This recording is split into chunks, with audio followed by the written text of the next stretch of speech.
Key Pittman is just under 2,000 acres. There's two different lakes. There's Frenchy Lake and there's Nesbitt Lake, and then there's these northern ponds up here.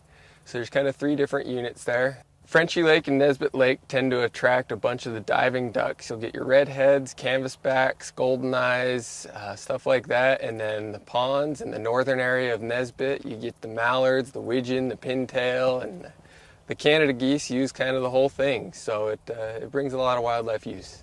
So a year ago, Ducks Unlimited came and they helped us engineer a project to come and level out and drop down the elevation of these ponds here behind me that currently are dried out, but in about a month we'll use our water and put water in those and fill them up to about a 1 foot depth. That's ideal for waterfowl to come in.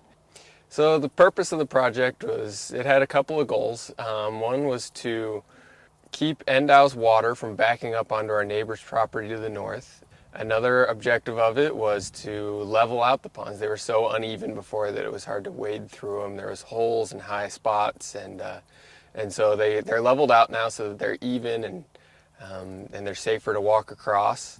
And then the levelness of them makes them easier to manage water on them, so that you can manage it at different levels and raise it and lower it throughout the season to give the birds access to different feed sources.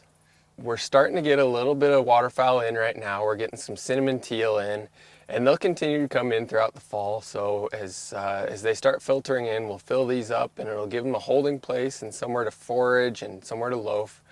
And so when we start out, we'll start it out at about a foot depth, where we'll just give the ducks access to some of the native grasses in there that are going to provide food. And then as that starts to be exhausted, we'll raise it up a little higher and give them access to the alkali bulrush and to the goosefoot and the lamb's quarter.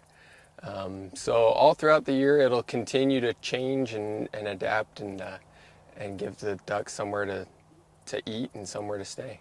It wasn't really available for hunter use last year. There was a little bit of chances there, but not a whole lot. But by the time they were out in January, the ducks wanted in already, and we were seeing a lot of use from the mallards and the widgeon. And so even just last year, right after the project finished, we were seeing some advantages already. This will be a great opportunity for hunters. It was unfortunate last year that they weren't able to use all these blinds that are provided to them. There's 8 blinds out here that are available for hunter use.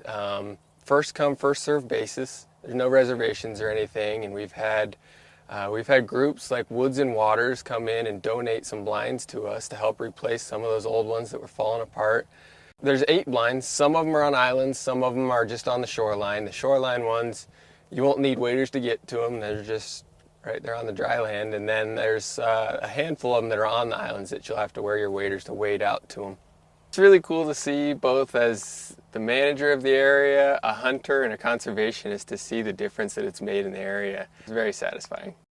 It all looks good right now, but we'll see come waterfowl season. We'll see how many ducks and geese and waterfowl there are using the area, and how much the hunters come and participate in utilizing this resource, because I think there's going to be birds here, and it's going to be a good season.